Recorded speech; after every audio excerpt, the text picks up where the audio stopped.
Pilipinas, magandang araw po sa inyo. Luzon, Visayas at Mindanao at sa mga OFW natin mga kababayan, magandang araw po sa inyo.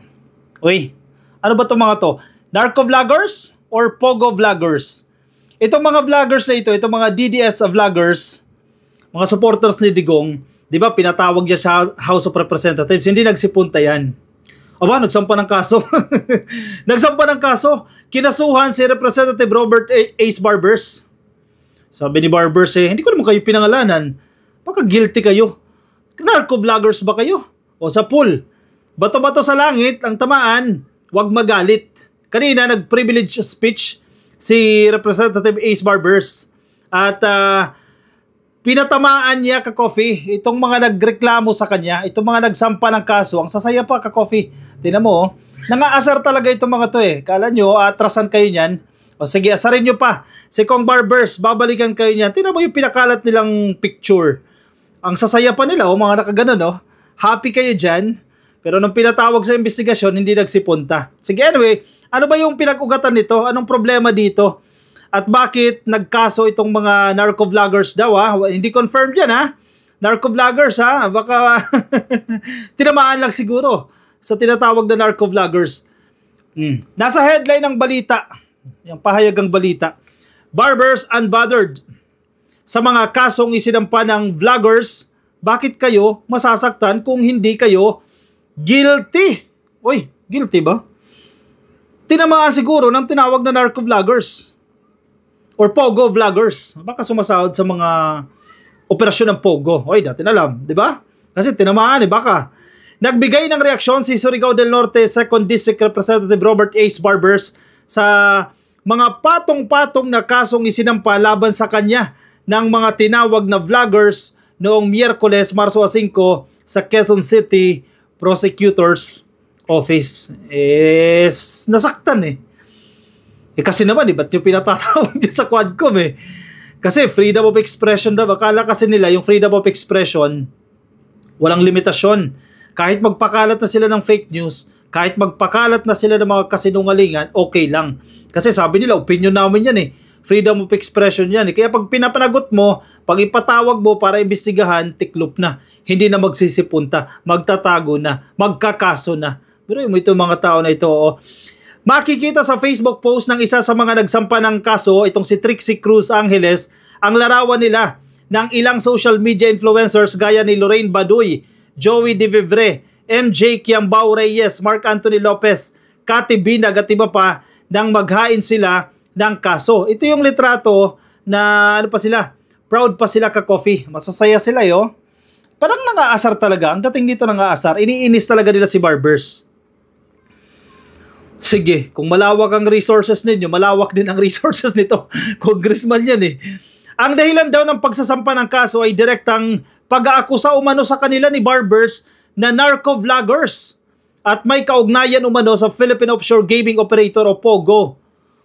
Tinamaan siguro, pero wala namang pinangalanan si Barbers dyan na kayo ay mga narco vloggers, na kayo ay POGO vloggers.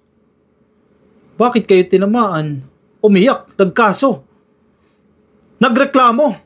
Diba kung hindi naman ikaw guilty, tama si Barbers dyan, may punta siya dyan Kung hindi ka naman guilty na ikaw ay narco vlogger, kung hindi naman ikaw guilty na ikaw ay Pogo vlogger, ba't ka magre-reklamo? Diba? Tinamaan ka siguro, sapul ka siguro. Sa panayam naman ng SMNI News kay Attorney Cruz Angeles, sinabi niyang isa sa mga epekto ng umano'y pagdawit sa kanila sa Pogo at illegal na droga ay may kasamang pangamba para sa kanilang mga mahal sa buhay. Ayun daw. Hindi sila pinangalanan pero nagdulot daw po yan ng pangamba. Natakot daw po sila. Wait lang. Natakot sila ka-coffee. Ganyan ba itsura ng natakot? O kayo humusga. Ganyan ba itsura ng natakot? Masasaya? Nakangiti, nakangisi, nakabungis-ngis? Yan ba ang itsura ng natakot? Aba, inconsistent yan sa ginagawa ninyong aksyon. Hindi yan natatakot, nangiinis yan.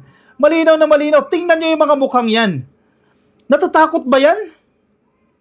Nangiinis yan. Nakangisi. Iniinis yung mga mambabatas. Tapos sasabihin nila, natakot sila. nagdulot daw po ng pangamba. Eh di syempre, kung magrereklamo ka, hindi ganyan ang mukha. Obvious na obvious. Halatang-halatang nang iinis yang mga yan. Iniinis nila si Barbers. Iniinis nila yung mga mambabatas. Iniinis nila yung mga miyembro ng Quadcom.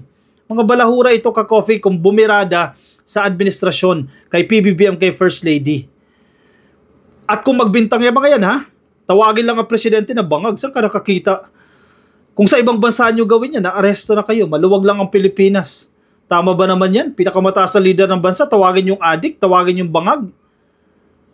Sa tingin niyo, tama yan? Gusto nilang i-take over. Siyempre, may kasama na diyang pangamba. Ito sinasabi nila ha, ng mga narco-vloggers daw ha, hindi natin alam. Tinamaan sila.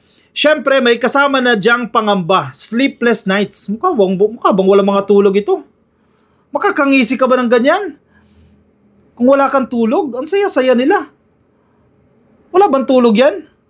Di ba pag wala kang tulog, low energy ka? Pero bakit masasaya? Siyempre may kasama na yung pangamba, sleepless nights, nag-aalala sa mga kamag-anak at sa pamilya, sa lagay namin sa trabaho ng ilan sa mga nandito, and as well as our social media accounts. May iba sa amin, monetize na yung social media, may danger na matanggal pagka may fake news. Eh bakit kasi kayo mag-fake news? Diba?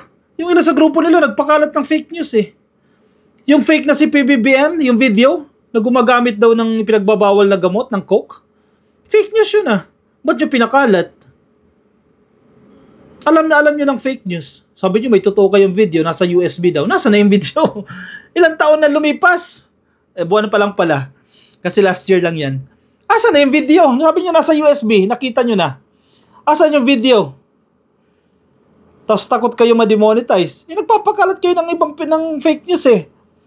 May iba sa amin, monetize na yung social media. May danger na matanggal pagka may fake news. So ito nga po, yung pagkoconnect na walang kabasehan talaga, isa sa mga basihan ng pag-file ng kaso sa araw na ito. Talaga ba? Matapos ang pagsasampa ng kaso ay nagdaos sila ng media conference sa isang restaurant dyan po sa Diliman, Quezon City.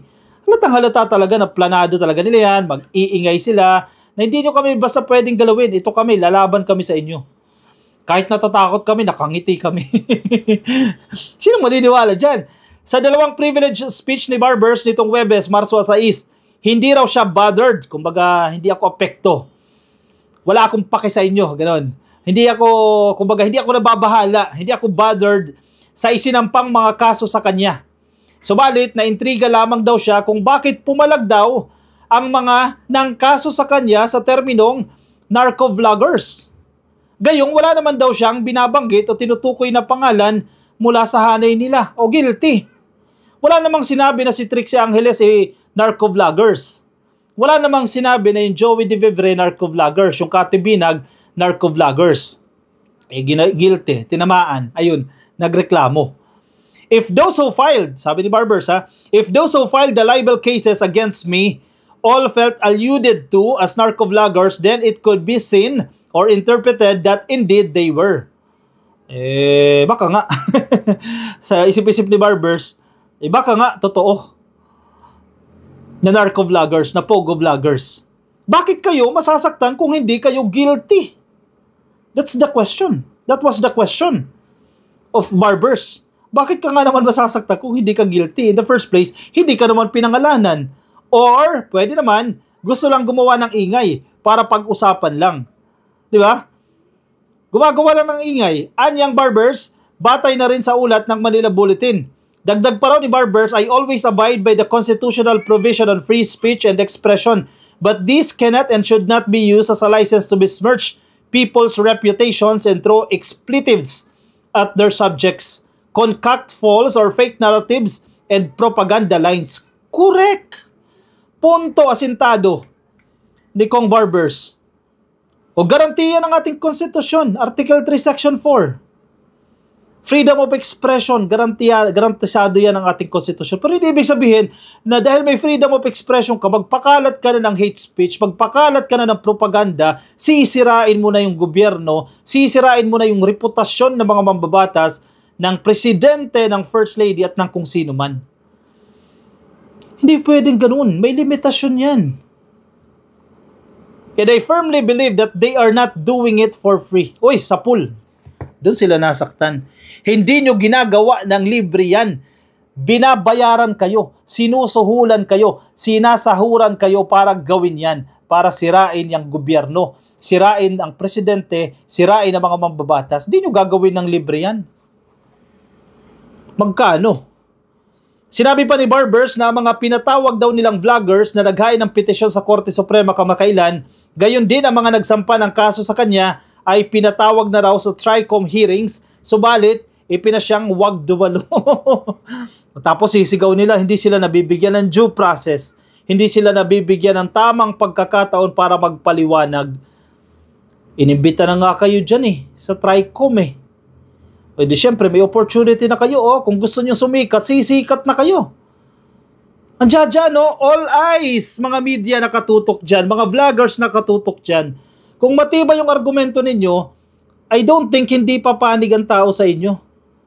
Kung magagaling kayong magsalita, tulad na sila sabi ninyo, matatalino kayo, bibilib ang tao sa inyo, pumunta kayo dyan sa hearing ng TRICOM. Bakit hindi kayo nagsipunta? Tapos sasabihin ninyo, bias sa inyo. Bias ba yun? Nabigyan niya kayo ng chance makapagsalita kayo Hindi kayo pumunta. Malinaw rito na gusto nilang gamitin ang mga korte na fodder o panangga sa kanilang pagpapakalat ng kasinungalingan at paninirang puri ng mga tao na kontra o di umaayon sa kanilang mga political na adhikain. Sabi ni Barbers. Ako, 100% mababasura yung kaso na yan. Sinabi ba ni Barbers na si Trixie Angeles narco-vlogger? Ba't tinamaan siya? Hindi niya naman siya pinangalanan Walang pangalan. For sure, alam ni Trixie Angeles yan. Dagdag pa ni Barbers, ipinakita raw na hindi nila pagsipot sa TRICOM hearings ang kanilang pagkaduwag at hindi kayang panindigan ang kanilang mga umano'y pinagsasasabi at umano'y ipinapakalat na kasinungalingan at paninirang puri sa social media. Samantala, wala pang opisyal na tugon at reaksyon ng mga nagsampa ng kaso tungkol sa kanyang mga pahayag. Grabe itong mga tao na ito. Tingnan ko nga yung picture. Luminous ata pangalan nun Doon daw pinost sa Facebook page ng Trixie Angeles. Tingnan niya natin. Kasi nakakatakot daw nangangamba sila. Ito. Ito na. Ito na. Tingnan nyo yung picture na yan. Puntahan nyo sa Luminous Ka-Coffee, makikita ninyo. Nangangamba raw sila kaya nagkaso sila. Kasi nagdulot daw yan ng takot sa kanila at sa kanilang pamilya. Tingnan mo naman yung ngiting yan. Yan ba yung ngiting ng natatakot? Natatakot ba yung ngiting yan? Ganyan ba yung mukha ng natatakot? Ang sasaya pa ng mga yan. Tapos may pangamba. Diyos mio, Marimar. Mababasura yung kaso na yan. Ako, 100%, 1,000%. Mababasura yung kaso nila kay Ace Barbers. Kay Representative Ace Barbers.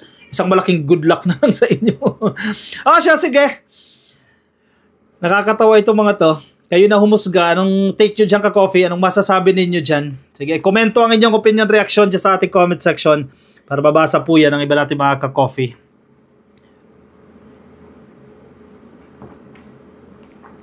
Yung mga nasa Facebook, baka di pa po kayo naka-like and follow sa ating Facebook page.